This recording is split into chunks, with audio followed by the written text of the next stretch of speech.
Halo teman-teman BD KSN, kembali lagi bersama Bang Didi. Inilah soal manajerial langganan keluar, soal P3K yang paling wajib dipelajari bagi teman-teman yang akan tes tahap 2 nantinya. Tentu saja kisi-kisinya sesuai dengan KPM RB nomor 37 tahun 2024. Submateri kita pada video kali ini fokusnya pada pengambilan keputusan. Untuk semua formasi, guru nakes dan tenaga teknis dapat menyaksikan video berikut ini. Yang belum like dan subscribe, pastikan like dan subscribe video ini. Soal nomor 1 teman-teman, sebagai manajer perusahaan, Anda harus memilih antara dua strategi penjualan untuk meningkatkan pendapatan. Fokus pada pasar lokal yang sudah mapan, atau ekspansi ke pasar internasional yang belum teruji. Apa langkah awal Anda?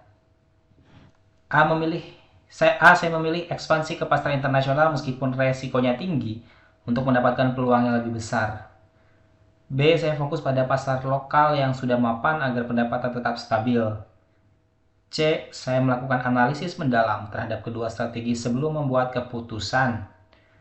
D. Saya menunda keputusan hingga mendapatkan masukan dari atasan. Yuk, teman-teman, fokus pertanyaannya adalah apa langkah awal? Ya, apa langkah awal Anda? Ya, kalau sudah punya jawabannya, kita lihat pembahasannya, teman-teman. Opsi terbaik dengan skor 4 ada di C ya. Skor 4 ini saya melakukan analisis mendalam terhadap kedua strategi sebelum membuat keputusan. Ya, sesuai pertanyaannya, apa langkah awal? Analisa dulu. Kira-kira mana yang paling potensial gitu ya. Baru memutuskan. Nah, di sini kemudian kita lihat ada 3 poinnya di B. Saya fokus ke pasar lokal yang sudah mapan agar pendapatan tetap stabil. Ini merupakan opsi ketika ingin terjadi stabilisasi ya, kestabilan. Karena lokal sudah jelas tadi ya, sudah mapan pasar lokalnya. Baru kemudian opsi 2 di A, ekspansi internasional ini agak beresiko ya, resikonya tinggi untuk mendapatkan peluang lebih besar. Bagus peluangnya, tetapi resikonya tinggi, jadi kurang stabil bagi perusahaan gitu ya.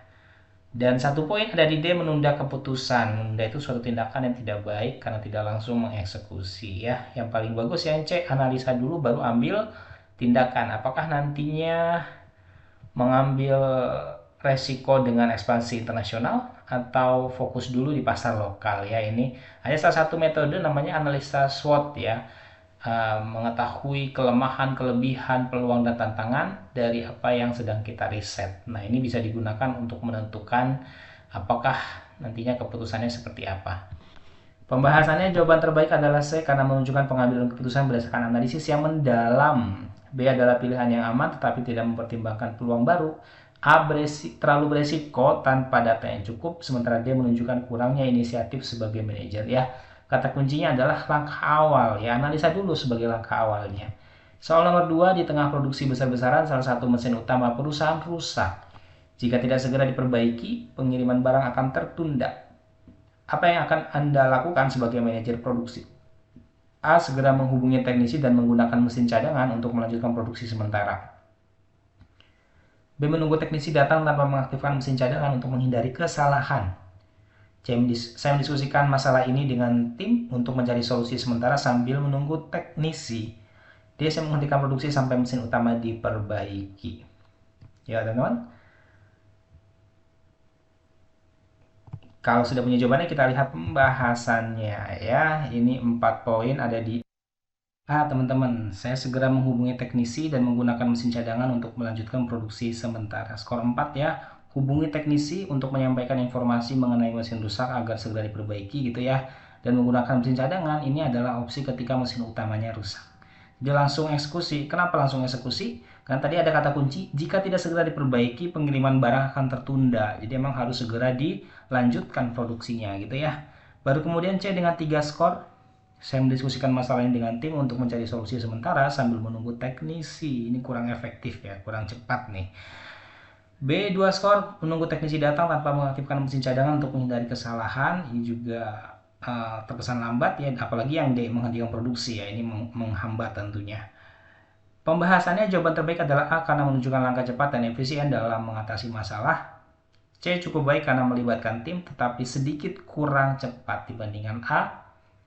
B dan D tidak ideal karena beresiko memperpanjang keterlambatan produksi. Yuk, bagi teman-teman yang belum subscribe video channel ini, ya langsung like video dan subscribe channelnya. Lanjut nomor 3, sebagai manajer perusahaan, Anda menghadapi situasi di mana dua anggota tim proyek memiliki pandangan berbeda tentang cara menyelesaikan tugas. Jika tidak segera ditangani, konflik ini dapat menghambat kemajuan proyek. Apa langkah Anda? Kita sebagai manajer di sini, teman-teman. A, memilih salah satu pandangan yang menurut saya paling logis tanpa diskusi lebih lanjut. B, saya meminta kedua anggota untuk menyelesaikan konflik mereka secara mandiri tanpa melibatkan saya. C, saya mengadakan pertemuan dengan kedua anggota untuk mendengar pandangan mereka dan mencari solusi yang menguntungkan proyek. D, saya menunda keputusan dan membiarkan konflik berjalan sampai salah satu pihak mengalah. Kita lihat jawabannya, teman-teman. Skor 4 ada di opsi yang C, ya pertemuan dengan kedua anggota, mendengar pandangan mereka dan mencari solusi yang menguntungkan proyek. Pada akhirnya seperti itu. Baru kemudian dengan 3 poinnya di D, saya menunda keputusan dan membiarkan konflik berjalan sampai salah satu pihak mengalah, ya. Padahal kita bisa menjadi seorang mediator di sini karena kita adalah seorang manajer, ya. Pembahasannya jawaban terbaik adalah C, karena melibatkan diskusi untuk mendapatkan solusi yang adil dan menjaga semangat kerja tim. A dapat menyelesaikan masalah sementara tetapi bisa menimbulkan ketidakpuasan. B dan D menunjukkan kurangnya kepemimpinan dalam menyelesaikan konflik. Maka jawaban terbaiknya adalah yang C. Kita lanjut soal nomor 4. Anda baru saja memilih vendor untuk proyek besar perusahaan. Ada vendor yang memberikan harga murah tetapi memiliki reputasi buruk, serta vendor lain yang mahal tetapi kualitasnya terjamin. Jika Anda sebagai manajer, apa yang Anda pilih? A, saya memilih vendor murah untuk menghemat biaya perusahaan. B, saya mengajukan negosiasi kepada vendor berkualitas untuk mendapatkan harga yang lebih sesuai. C, saya memilih vendor dengan reputasi baik meskipun pada akhirnya akan mendapatkan biaya yang lebih mahal. D, saya meminta masukan dari tim divisi lain untuk memutuskan vendor yang dipilih karena ini merupakan proyek besar perusahaan. Kita lihat pembahasannya, teman-teman. Ya, jawaban terbaik ada di B. Saya mengajukan negosiasi kepada vendor berkualitas untuk mendapatkan harga yang lebih sesuai. Ini kan upaya kita, inisiatif kita, ya. Kalau bisa mendapatkan vendor yang berkualitas, harganya murah, ya harganya sesuai, ya kenapa enggak? Maka kita bisa mengajukan inisiatif untuk negosiasi, ya negosiasi dong gitu, ya.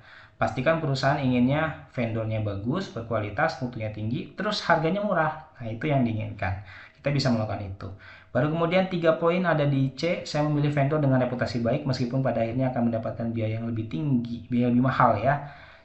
C ini bagus, dia mengorientasi pada hasil, ya. Berharap bahwa vendor ini akan menghasilkan produk yang berkualitas, ya. Kerjasama yang berkualitas karena reputasinya baik.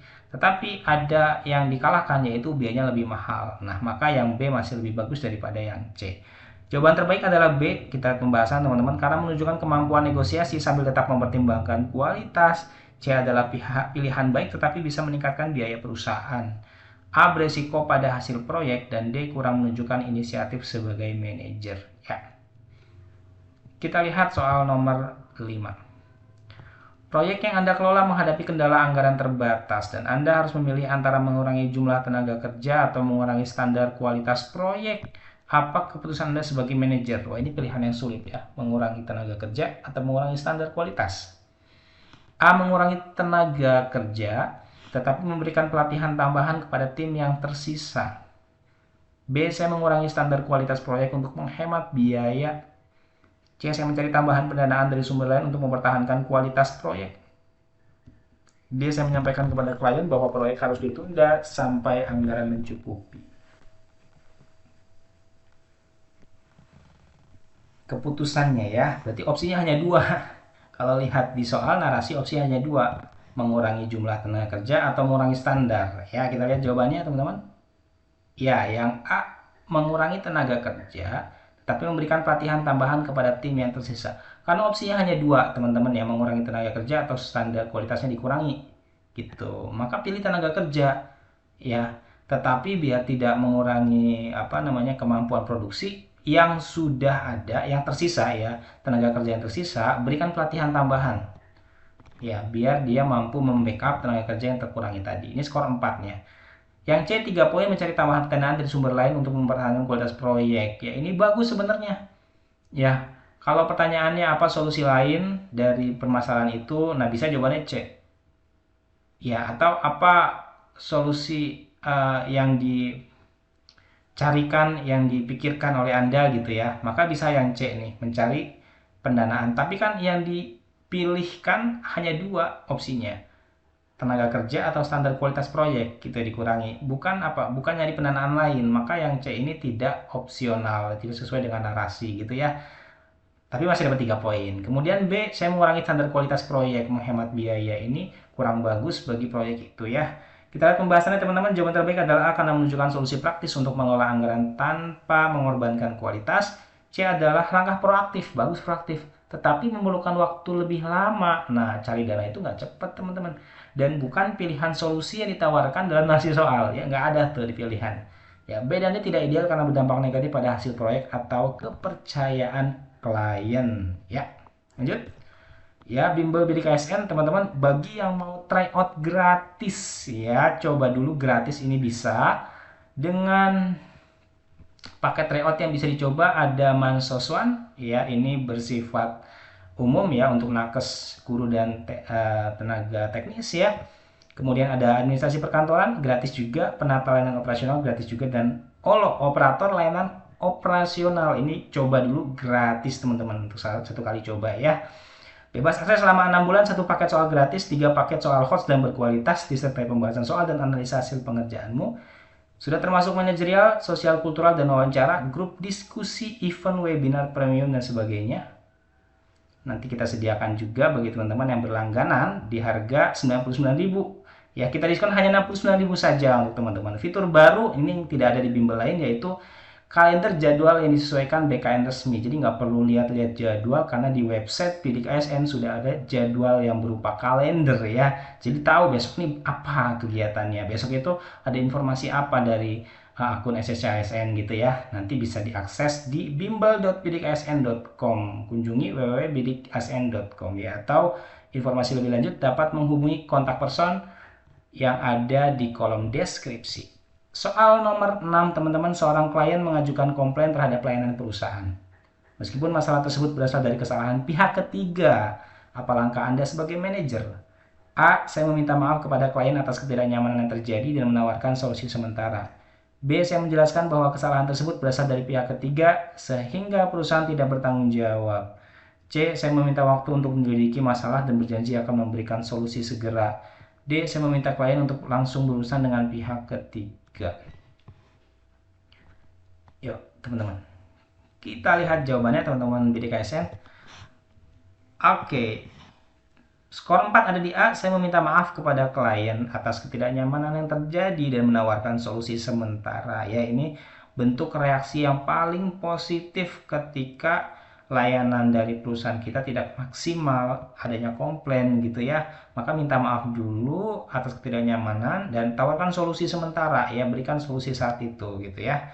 Baru kemudian C, meminta waktu untuk menyelidiki masalah dan berjanji akan memberikan solusi segera. Nah, ini kurang solutif ya, nggak langsung solusinya kalau yang C ini. Baru kemudian B, saya menjelaskan bahwa kesalahan tersebut berasal dari pihak ketiga sehingga perusahaan tidak bertanggung jawab. Ini lari ya, meskipun mau nggak mau kita harus bertanggung jawab teman-teman, karena layanan ini disajikan oleh kita gitu ya, sebagai perusahaan gitu. Mungkin penyedianya adalah pihak ketiga, tetapi kita sebagai pihak yang menjual layanan gitu ya dalam kasus ini. D 1 poin ya. Pembahasannya kita lihat, jawaban terbaik adalah A, karena menunjukkan tanggung jawab terhadap kepuasan klien meskipun masalah bukan sepenuhnya dari perusahaan. C cukup baik tetapi kurang langsung menyelesaikan masalah. C nggak langsung teman-teman ya. B dan D menurunkan kepercayaan klien. Oke, nomor 7. Sebagai manajer perusahaan, Anda menghadapi konflik antar departemen karena perbedaan prioritas. Bagaimana Anda menyelesaikan masalah ini? A. Saya meminta masing-masing kepala departemen untuk menyelesaikan konflik tanpa harus melibatkan saya meskipun saya adalah manajer perusahaan. B. Saya mengadakan rapat bersama untuk memahami prioritas masing-masing pihak dan mencari solusi bersama. C. Saya memutuskan untuk mendukung salah satu departemen yang menurut saya lebih penting. D. Saya menunda penyelesaian masalah sampai konflik mereda dengan sendirinya. Kita lihat jawabannya teman-teman. Skor 4 ada di B, saya mengadakan rapat bersama untuk memahami prioritas masing-masing pihak dan mencari solusi bersama ya. Ini perlu dilakukan untuk bisa mengambil solusi yang paling baik ya, kolaborasi itu. Adanya komunikasi terbuka jawaban yang B ini. Baru kemudian yang 3 poin ada di C, saya memutuskan untuk mendukung salah satu departemen yang menurut saya lebih penting. Nah, kita lihat pembahasannya teman-teman, jawaban terbaik adalah B, karena melibatkan komunikasi terbuka untuk menyelaraskan prioritas antar departemen. A dan D menunjukkan kurangnya kepemimpinan. Ya, kita di sini soal manajer teman-teman ya. C dapat memperburuk konflik jika dianggap tidak adil gitu ya C ini. Lanjut nomor 8 teman-teman, Anda menyadari ada seorang karyawan yang terus-menerus gagal memenuhi target kerja meskipun sudah diberikan pelatihan tambahan. Apa langkah Anda sebagai manajer? A. Saya memberikan peringatan resmi kepada karyawan tersebut agar lebih fokus pada pekerjaannya. B. Saya berbicara secara pribadi untuk memahami kesulitan yang dihadapinya dan mencari solusi bersama.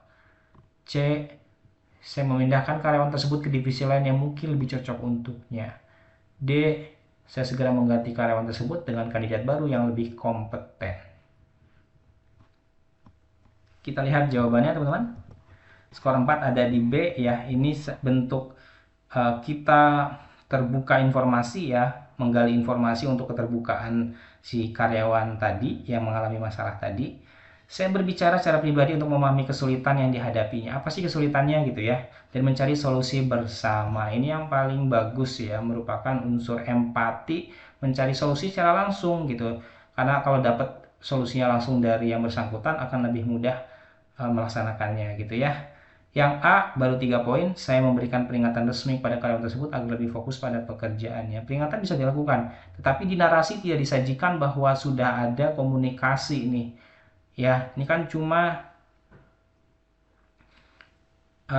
pelatihan tambahan sudah diberikan, tetapi tidak ada pendekatan pribadi ya untuk memahami kesulitan. Itu belum ada tuh. Jadi yang B masih lebih bagus daripada yang A. Jawaban terbaik adalah B karena menunjukkan empati sekaligus upaya mencari solusi secara langsung. A bisa digunakan sebagai langkah lanjutan jika masalah berlanjut. C hanya efektif jika masalah terkait ketidakcocokan. D terlalu ekstrim tanpa mencoba opsi lain. Soal nomor 9. Tim Anda berhasil mencapai target perusahaan tetapi terlihat kelelahan dan mulai kehilangan semangat. Apa langkah Anda untuk menjaga motivasi mereka? A. Saya memberikan penghargaan berupa bonus atau liburan kepada tim atas kerja keras mereka. B. Saya menugaskan mereka pada proyek baru yang lebih menantang untuk mempertahankan momentum. C. Saya mengadakan sesi apresiasi tim untuk merayakan keberhasilan bersama. D. Saya menuntut mereka untuk tetap bekerja keras agar target berikutnya tercapai. Oke, kita lihat jawabannya. Ya, A ini skor terbaik. Berikan penghargaan berupa bonus atau liburan kepada tim atas kerja keras mereka. Ini kan masalahnya bukan masalah yang berat sebenarnya teman-teman ya. Tim Anda berhasil mencapai target, jadi nyampe ke target itu. Tetapi capek, kelelahan dia dan mulai kehilangan semangat. Ya apa? Kasih penghargaan atas capeknya mereka, atas kelelahannya mereka, atas kehilangan dan sampai akhirnya kehilangan semangat gitu ya karena kecapean. Kasih penghargaan berupa bonus atau liburan deh ya atas kerja keras mereka. Ini kan suatu bonus, suatu reward. Nah, ini bisa mengembalikan motivasi gitu. Baru kemudian C dengan 3 poin mengadakan sesi apresiasi untuk tim untuk merayakan keberhasilan bersama. Ini bisa dilakukan. Ya, ini bisa dilakukan. Sesi apresiasi bisa dilakukan, tapi A lebih bagus nih.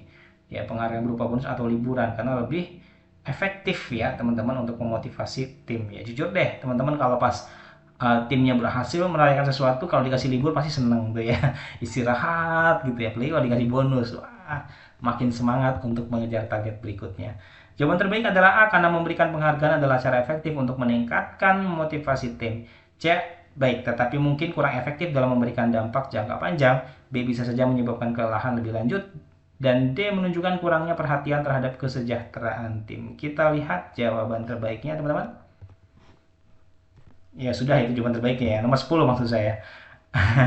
Anda menyadari ada kesengajaan dalam tim, di mana beberapa anggota merasa mereka diberi beban kerja lebih banyak daripada yang lain. Bagaimana Anda menangani hal ini? A. Saya meminta semua anggota tim untuk menyelesaikan tugas mereka tanpa mengeluh. B. Saya mengatur ulang pembagian tugas agar lebih adil sesuai dengan kemampuan masing-masing.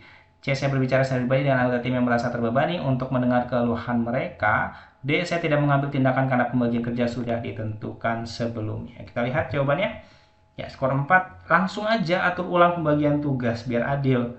Ya, soalnya dalam kasusnya dalam narasi udah jelas tuh. Anda menyadari, saya sadar gitu ya. Ada kesenjangan dalam tim, bukan kesengajaan, ada kesenjangan ya, senjang nih. Di mana beberapa anggota merasa diberikan beban kerja lebih banyak. Kalau kita sudah sadar, langsung atur ulang pembagian tugas ya. Nggak perlu yang C, berbicara secara pribadi lagi, nggak usah. Karena sudah jelas ada kesenjangan dalam tim, gitu ya. Maka ini bisa langsung dieksekusi yang B, baru kemudian yang C. Pembahasannya jawaban terbaik adalah B karena menunjukkan manajemen yang adil dan berfokus pada keseimbangan kerja tim. C adalah langkah terbaik tetapi perlu diikuti dengan tindakan. A dan D mengabaikan masalah yang dapat mempengaruhi kinerja tim. Ya, nomor 11 untuk latihan teman-teman semua. Jawab di kolom komentar. Anda perlu memberikan masukan kepada seorang karyawan yang melakukan kesalahan dalam proyek penting. Apa pendekatan Anda? A. Saya langsung menegur karyawan tersebut di depan rekan-rekan lainnya untuk memberikan efek jerah. B. Saya memberikan masukan secara pribadi dengan fokus pada solusi untuk perbaikan ke depan. C. Saya mengabaikan kesalahan tersebut karena tidak ingin menurunkan semangat karyawan. D. Saya melaporkan kesalahan tersebut kepada atasan karyawan tanpa berbicara langsung dengannya. Yuk teman-teman boleh jawab di kolom komentar ya.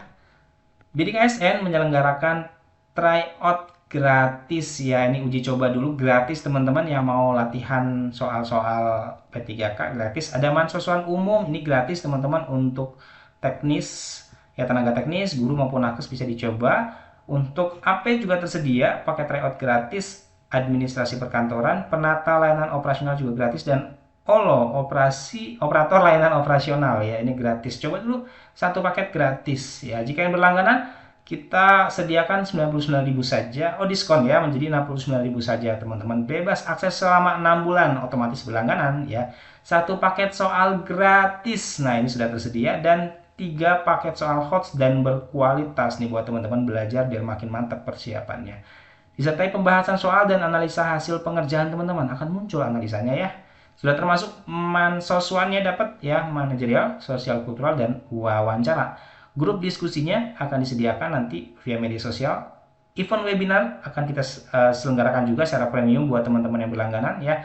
Dan di fitur Bidik ASN ada fitur baru teman-teman, kalender jadwal yang disesuaikan dengan jadwal BKN resmi. Jadi kalau lihat jadwal nggak perlu search di internet ya, cukup lihat kalender yang ada di bidiksn.com ya. Tanpa harus berlangganan juga bisa akses fitur ini teman-teman ya.